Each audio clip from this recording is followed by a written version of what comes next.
네, 안녕하십니까. 이차리양 양수입니다. 오늘이 12월 24일 목요일, 지금 현재 시각 오후 3시 50분 접어들겠습니다. 자, 오늘 하루 삼성전자 참 엄청난 시세 분출을 했습니다. 자, 현재 보고 계신 화면에 우하단에 있는 차트가 삼성전자의 일봉 차트인데요. 현재 차트만 보면 마치 가벼운 개별 종목처럼 아주 탄력적으로 올라가는 모습을 볼 수가 있죠. 많이 올라간 상태이며 또 상당히 무겁고 큰 종목인데도 불구하고 이렇게 하루에 5%나 올라가요. 특기할 만한 그런 급등세라고 이제 할 수가 있겠습니다. 이점과 관련돼서 지수도 마찬가지입니다. 12월 초부터 말씀을 드렸던 것, 12월 10일 이후부터 제가 말씀을 드렸었죠. 그때부터 현재 코스피는 탄력이 떨어진다 하더라도 그것을 연말이라고 하는 특수한 상황을 맞이해서 그런 것이니 어떤 특정 시점을 지나가게 되면 삼성전자 위주의 탄력적인 그런 상승 또 지수도 함께 올라갈 것이다. 그렇게 이제 예견을 한 바 있습니다. 그런데 그 예상보다도 보다 좀 빠른 시점에서 한 2, 3일 정도 좀 빠른 시점입니다. 그리고 기대했던 것보다 더 강하게 이렇게 올라가네요. 물론 좀 오늘 올라간 것에는 약간 특수한 환경도 작용이 되긴 됐습니다만 어쨌든 이렇게 무섭게 올라가는 것은 매우 이례적인 현상이라는 것이죠. 이 삼성전자 같은 경우에는 하루에 1% 내지 2% 정도 올라가도 나쁜 것이 아닙니다.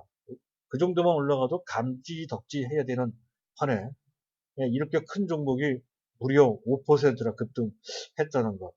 그 자체가 아주 신기한 일이다 하는 거죠. 그만큼 현재 상황이 아주 급박하게 돌아가고 있다는 건데요. 바로 이 자리에서 이런 말씀을 꼭 드리고 싶습니다. 혹여 이 방송을 시청 내지 청취하시는 분들 중에 삼성전자를 갖고 있는데 팔고 싶다는 생각, 그 유혹을 느끼시는 분들을 위해서 또 현재 시점에서 매수하고 싶은데 너무 많이 올라가서 부담돼서 못 사겠다라고 망설이는 그런 분들을 위해서 말씀드리고 싶습니다. 벌써 1년 내내 떠드는 같은 얘기인데요. 절대 팔지 마시고요. 또 절대 매수하는 데 있어서 주저하지 마십시오. 망설이지 말고 바로 사셔야 된다는 것이죠. 아직도 갈 길이 많이 남아있다는 것이죠. 삼성전자는 다른 종목이면 몰라도 단기적으로 사고 팔고 할 종목이 전혀 아닙니다. 차트를 볼 필요가 전혀 없는 유일한 종목이다 하는 관점으로 다시 강조를 드리고자 하고요. 그리고 포트폴리오 비중 측면에서 봤을 때에도 계속 말씀을 드리고 있죠. 최소한 30% 이상 그리고 적당하게는 삼성전자 한 종목에 대하여 한 50% 정도를 심지어는 상황에 따라서는 삼성전자 이 한 종목에 몰빵을 해도 된다 할 정도로까지 삼성전자의 비중을 좀 높여줘야 된다.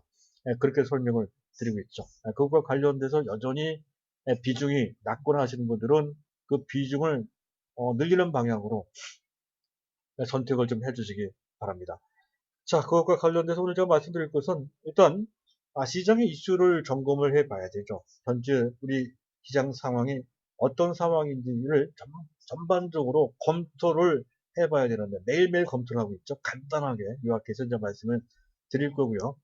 자, 그리고 오늘 우리의 주인공, 우리의 호프, 또 시장의 왕중왕, 황제 같은 삼성전자 얘기입니다.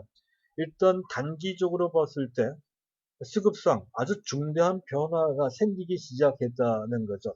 이것만 알고 있어도 삼성전자를 절대 팔지 말아야 된다 하는 것을 현재 인식할 수가 있고요. 두 번째, 실적 등 펀더멘탈 등 몇 가지 특이한 사항도 있고요.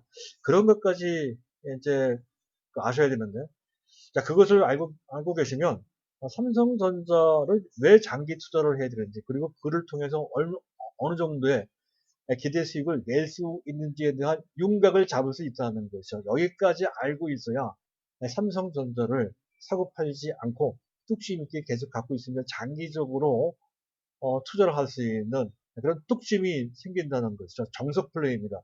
자, 그런 내용을 준비를 좀 했습니다. 그리고 시간이 좀 되면 삼성전자가 지분 투자한 반도체 관련주 중에 좀 만만한 종목이 좀 있습니다. 한 종목 정도를 간단하게 소개하는 시간을 좀 가져보도록 하겠습니다. 자, 일단 순서에 맞춰서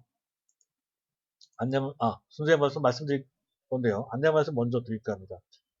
제가 말씀드리고 있는 내용과 관련해서 또는 저희가 제공하는 정보 서비스와 관련돼서 문의할 내용이 있으시면 보고 계신 화면의 우상단에 010-2420-053 연락처가 나오고 있죠. 이쪽으로 연락을 해주시면 되겠습니다. 안내 말씀은 그 정도로 마치도록 하고요. 자, 내용으로 들어가도록 하겠습니다. 자, 이슈부터 점검을 해야 된다는 건데, 자, 트럼프가 이 막판에 목리를 좀 부리는 것 같습니다. 기껏 현재 의원까지 통과한 부양책에 대하여 예산안과 함께 거부권을 행사할 수 있다라는 소식이 나왔죠. 그래서 간밤에 미국 증시가 막판에 밀렸고요. 하지만 어차피 트럼프는 한 3주 정도 있으면 퇴임을 한 존재입니다. 그래서 그와 관련돼서 시장에 미치는 영향은 극히 제한될 수밖에 없다는 것이고요. 두 번째, 보다 중요한 것은 어제 LG전자 상가 쳤을 때 이제 말씀드렸던 내용인데요. 자, 이 미래 전기차 시장에 글로벌 IT 공룡들이 대거 참여를 하기 시작했다는 것이죠. 생각해보면 충분히 그럴만합니다. 사실 전기차라고 하지만 사실상 이동하는 전자장치나 마찬가지죠. 따라서 현재 애플에 이어서 LG전자, 그 전에 구글, 아마존, 바이두 등이 이미 자율주행차나 어떤 전기차에 참여한다는 소식이 전해진 바 있고요. 자, 이런 식이라고 한다면 삼성전자도 참여하지 않을까라는 기대를 해볼 수도 있겠습니다. 또 하만이라고 하는 자회사를 또 두고 있기도 하죠. 그런 측면에서 삼성전자까지도 한번 그 범주 내에 넣어볼 수 있다는 거죠. 보다 중요한 것은 그만큼 IT 공룡들까지 대거 참여할 만큼 전기차 시장이 외형적으로 급성장을 하고 있다는 거죠. 자, 여기 자막에 적어놓은 CAGR이라고 하는 것은 연간 평균 성장률을 뜻합니다. 일반적으로 예상되는 연간 평균 성장률은 30 내지 40% 정도인데요. 하지만 앨런 머스크가 일가했죠. 그 정도가 아니라 최소한 50% 내지 60%씩 성장을 할 것이다. 이렇게 갈파한 바 있습니다. 제가 봐도 그 정도 될 것 같아요. 그래서 2025년도까지 전체 시장 규모의 최소한 5배 내지 6배 정도 사이즈로 커질 것으로 그렇게 예상이 된다는 것이 굉장히 빠른 속도로 사실상 성장한다는 개념이 아니고 빅뱅, 폭발하는 개념으로 전기차 시장이 커진다. 이런 관점으로 보시면 될 것 같습니다. 따라서 그와 관련돼서 우리가 투자 포인트를 잡을 때에는 전기차를 직접 생산하는 쪽보다는 2차 전지, 2차 전지가 가장 핵심이 됩니다. 2차 전지에 관련돼서 계속 긍정적인 관점으로 보시면 된다는 거죠. LG화학과 또 SKC 기타, 삼성 SDI, 에코프로 BM 등을 말씀드리고 있는데 그 중에 두 종목만 잡으시면 돼요. 자, 그렇게 설명을 드리고 있고요. 자, 그리고 시장을 잠깐 보도록 하죠. WTI 가격이 3거래일 만에 꽤나 탄력적으로 반등이 나왔죠. 2.34% 정도 올라왔다는 것 하나 하고요.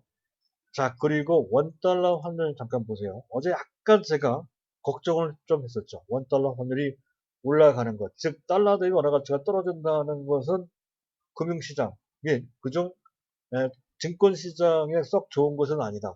떨어져야 된다라고 했던 건데 떨어졌습니다. 꽤나 큰 폭으로 약 4원 90전 정도. 자, 이런 식으로 해서 다시 밑으로 내려가는 추세가 만들어질 것으로 예상되는 그런 시점이라는 건데 이렇게 되면 될수록 현재 외국인 입장에서 봤을 때는 환차익이 생긴단 말이죠. 그런 관점에서 더욱더 외국인들을 유혹하는 그런 포인트가 될 것이라는 관점에서 우리 시장 전체 또 그 중에서 핵심인 삼성전자한테 매우 긍정적인 그런 신호가 나왔다. 그렇게 이제 보시면 될 것 같습니다. 자, 그리고 또 현재 수급을 잠깐 보도록 하죠. 현재 일반 개인들 7천억 정도로 순매도했네요. 코스닥도 순매도를 하고요. 선물도 순매도는 이른바 삼각 순매도를 했고, 자, 외국인 기관이 동시에 순매수를 했다 하는데 그 규모가 제법 돼요. 그 중에서 금융투자가 7,580억 원이나, 이 금융투자, 이 선수들이 굉장히 눈치가 빠르죠. 근데 한 가지 더 붙여 말씀드릴 내용은 사실은 금융투자는 금년 내내 계속 매도를 해왔던 주체이고요. 그 매도 주체, 매도를 한 곳에 가장 중심이 되는 종목은 삼성전자 이것들이 있습니다. 그래서 어차피 그들은 장기 투자가 아닌 현재 숏플레이를 하는 그런 측면이 상당히 강하거든요.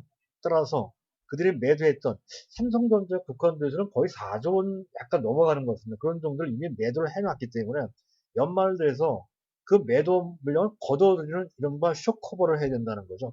아마 금융투자는 연말이 다가왔기 때문에 그 급하게 쇼커버를 하는 그러한 작업을 좀 한 것으로 판단이 됩니다. 오늘 삼성전자 많이 올라간 것에는 금융투자권의 쇼커버가 좀 있었던 것으로 그렇게 판단이 되는데 그게 전부 다는 아닐 겁니다. 시장이 긍정적이고 특히 삼성전자 긍정적이니까 롤오버를 하지 않고 이런 식으로 쇼커버를 하면서 삼성전자에 대응을 했다.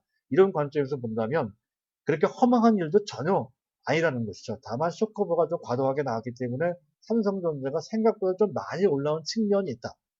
이런 정도만 우리가 알고 있자 하는 명으로 보시면 되는데 그렇다고 해서 삼성전자를 매도한다든가 절대 그러면 안 돼요.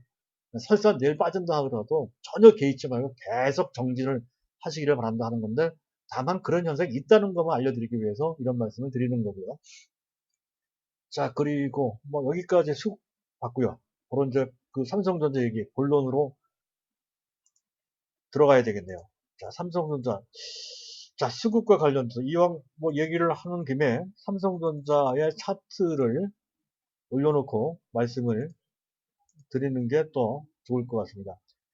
최근 2주 동안에 삼성전자에 대한 수급을 보게 되면 상당히 불리하게 움직였다는 건데요. 일단 본주뿐만 아니고 우선주까지 다 합한 그런 규모가 되겠습니다.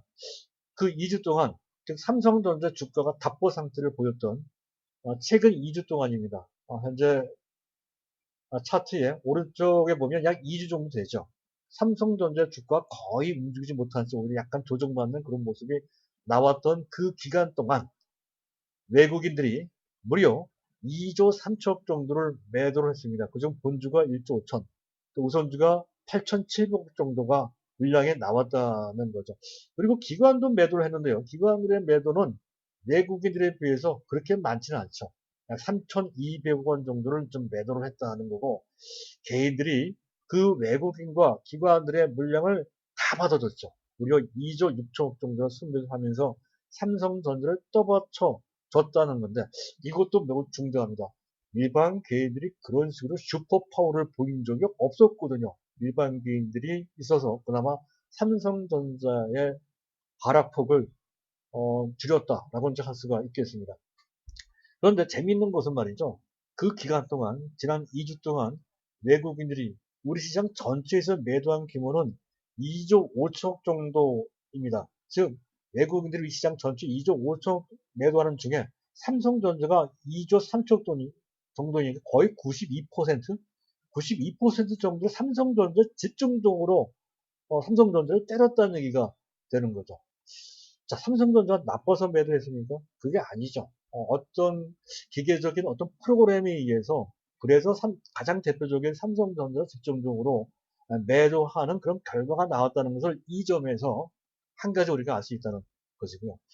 자, 그것과 관련해서 말씀드릴 것은 바로 이런 겁니다. 왜 외국인들은 매도를 하고 기관들은 매도를 하냐면 바로 이런 거죠.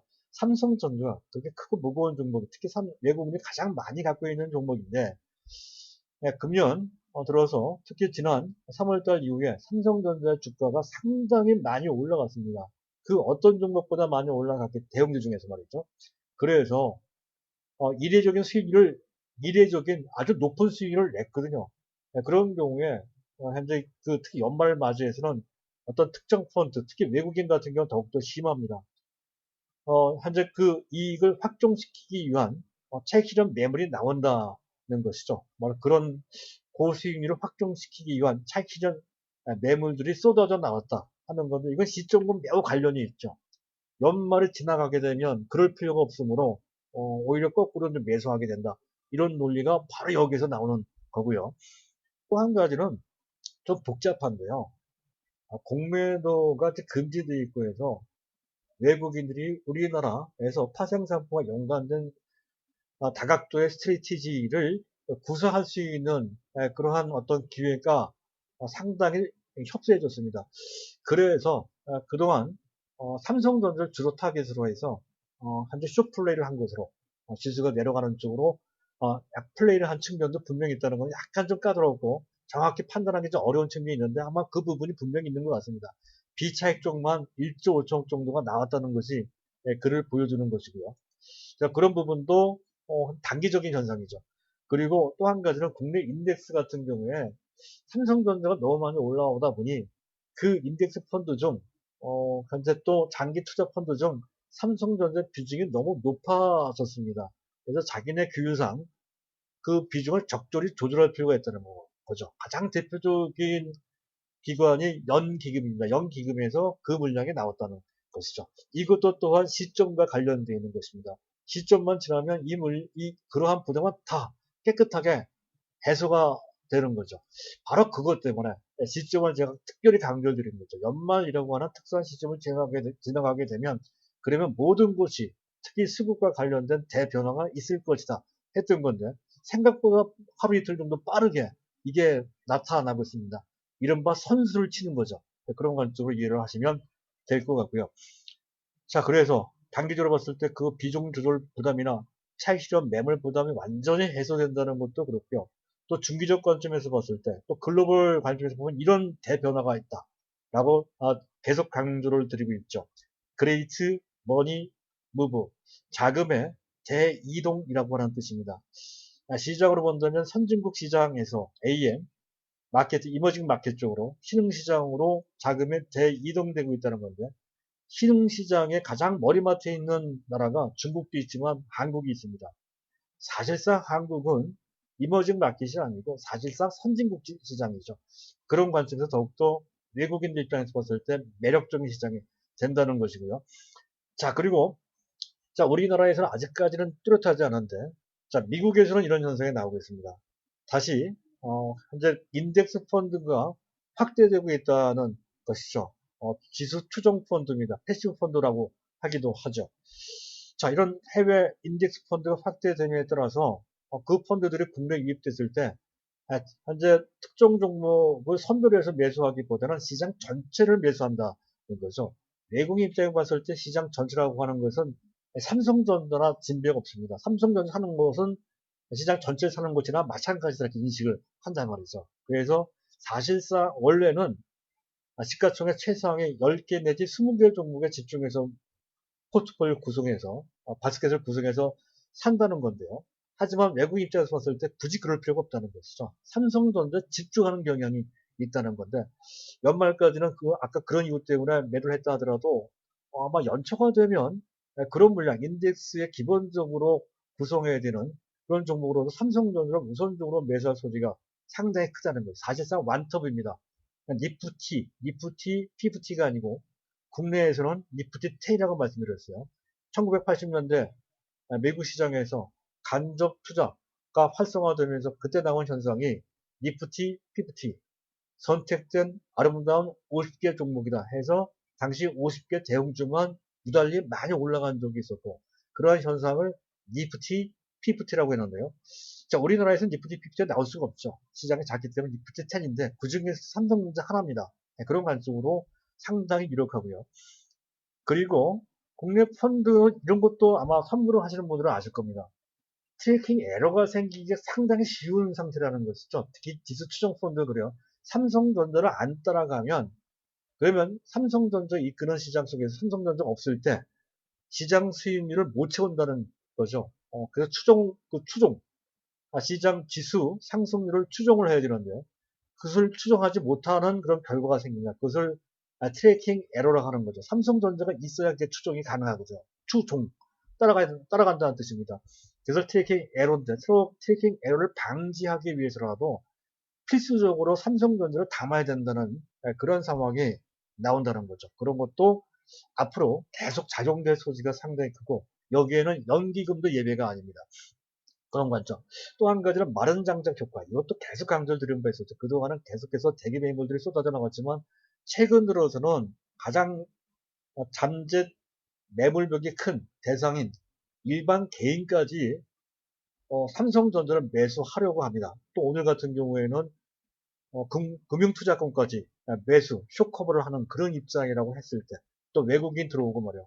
팔주체가 점점 작아진다는 것이죠. 매물벽이 점점 얇아지면서 그렇게 무거웠던 종목이 점점 가벼워진다는 거죠. 그래서 그 전에 잘 움직이지 못할 때는 마치 저전 장작이 불에 잘 타지 않는 것처럼 잘 못 움직였다가 어느 정도 그 물기가 마르면, 즉 현재 잠재 대기 매물이 얇아지면서 좀 가벼워진다는 건데요.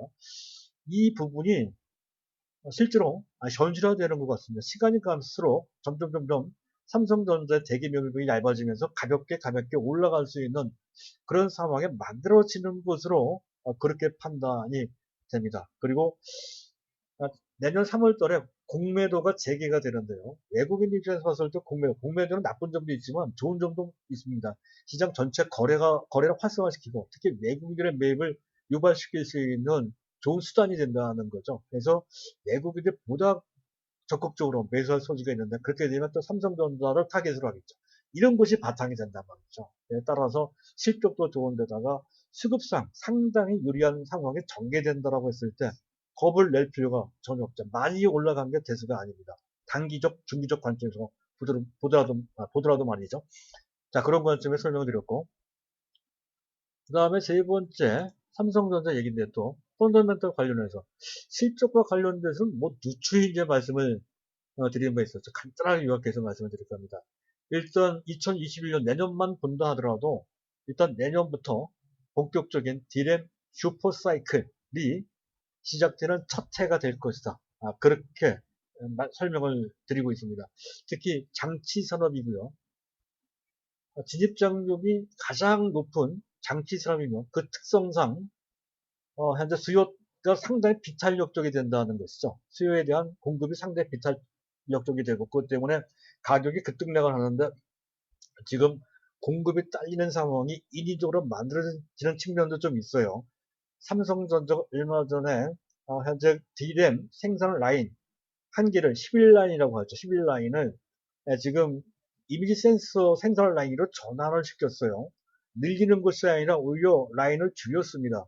그 정도로 앱소들이 약간은 암묵적으로 카르텔이 형성돼서 인위적으로 약간 조절되는 측면이 좀 있다 이렇게 판단이 되고 그만큼 초기 투자 지출을 카펙스라고 합니다. 카펙스 부담까지 해소가 된다는 건데 어찌됐든 이런 상황 적절히 공급이 조절되면서 공급보다 수요가 훨씬 많은 그런 상황이 된다라고 했을 때 반도체 디램 가격이 급등할 소지가 상당히 높다는 것이죠.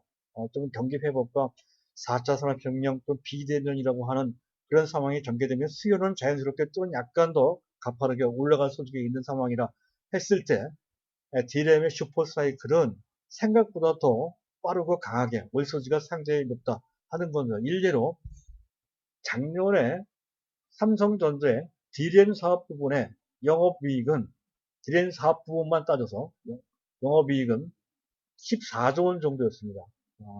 디램이 아니라 반도체입니다. 반도체 사업 부분의 영업이익 규모가 14조 원 정도, 금년에 20조 원 정도로 예상이 된다는 건데요. 재작년 2018년도에 그 반도체 사업 부분의 영업이익 규모가 44조 원이었다가 그 이듬해 14조 원으로 3분의 1 토막됐다가 금년에 20조 원 정도인데 조금 올라갔죠. 중요한 것은 내년입니다. 내년에 거의 30조 내지 35조 반도체 부분만 따져서 그렇다는 것이죠. 그렇게 될 것으로 예상이 되는 그 배경이 바로 앞서 얘기했던 그러한 상황이기 때문에 그런 것이고요. 그리고 또 내년에 특기할 만한 어떤 변화가 있는 것은 물론 금년부터 이미 그 현상이 좀 있습니다만은 비메모리 부분이 괄목할 만한 성장을 하는 그런 투입 단계에 들어선다는 것이죠. 비메모리 반도체는 두 부분이 있습니다. 하나는 칩 설계 및 칩 부분이 있고요. 또 그것을 생산하는 파운드리 부분이 있습니다. 이 양 부분 모두 다 마찬가지입니다. 양 부분 다 합쳐서 지금 현재는 약 매출이 15조 원 정도로 해서 약간 묶여 있습니다만은 금년에 20조, 내년에 25조, 내지 30조 정도 될 것 같고 영업이익 경우는 상당히 미진하죠. 아직까지는 1조 내지 2조 정도밖에 안 되는 건데 내년부터는 3조 내지 5조 원 정도로 최소한 2배 내지 3배 정도로 크게 신장한다는 것이 또 배경이 되고요. 또 스마트폰 부분도 연간 단위로 한 10조 정도인데요. 근데 이것이 내년도에는 조금 더 좋아질 것 같습니다. 12조 내지 많게는 15조까지 가능합니다. 그리고 기타, 지금 디스플레이 부분도 있고 또 하만 부분도 있죠.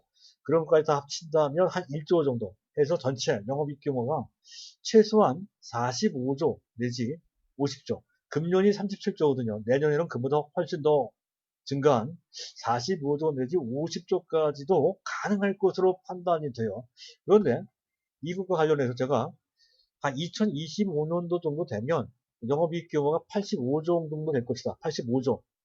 이 정도가 되면 애플이 세계적인 세계 1위고 영업이익 규모로 봤을 때 애플이 세계 1위가 되고요. 2위가 삼성전자가 될 것으로 예상된다. 라고 이제 보고 있습니다. 그런데 2025년도로 봤거든요. 근데 그 시점이 빨라질 것 같습니다. 2022년까지는 힘들 것 같고 2023년 정도 빠르면 말이죠. 그때도 가능할 수도 있다는 것이죠. 만약 조기에 그러한 목표 영업이익에 도달할 경우에 PER, EPS 주당 순이익입니다. 주당 순이익이 만 원, 최소 만 원이에요. 그리고 적용 PER이 현재 20배인데 그때는 삼성전자의 여러 가지 디스카운트 요인이 희석되거나 사라지면서 성장성이 가미되면서 25배 내지 30배. 지금 애플이 32배거든요. 아마존이나 이런 것들은 50배, 70배씩 됩니다. 삼성전자도 그런 성장성이 가미된다. 라고 했을 때에는 25배 이상 적용시킬 수 있다는 것이죠. 그렇다고 한다면 만원 곱하기 25배 하면 25만원, 더 잘 나가면 30만원도 가능하다는 건데 지금 당장 얘기가 아니죠. 3년 후 내지 5년 정도 현재 기다리면 그 정도까지 기대해 볼 수 있다는 것을 우리가 어느 정도 예상해 볼 수 있다는 것이고요.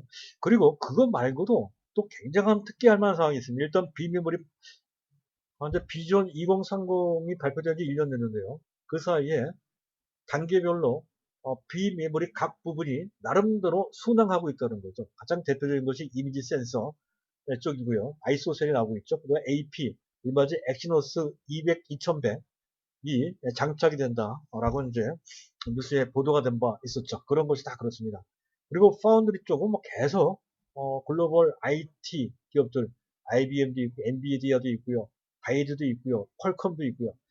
자, 그래도 수주 대상이 점점 거리체도 다변화되고 수주할 수 있는 각 사업 영역 부분도 넓혀지고 있는 그런 상황이 되는 것이죠. 그래서 금년부터 시작을 했습니다. 그래서 내년부터는 본격적으로 지금 현재 파운드리 부분 삼성전자 점유율의 3배 이상 되는 TSMC를 냉추격하게 되는 그런 원년이 된다는 그런 측면. 그것도 상당히 의미가 있죠. 그리고 이게 또 중요할 것 같아요.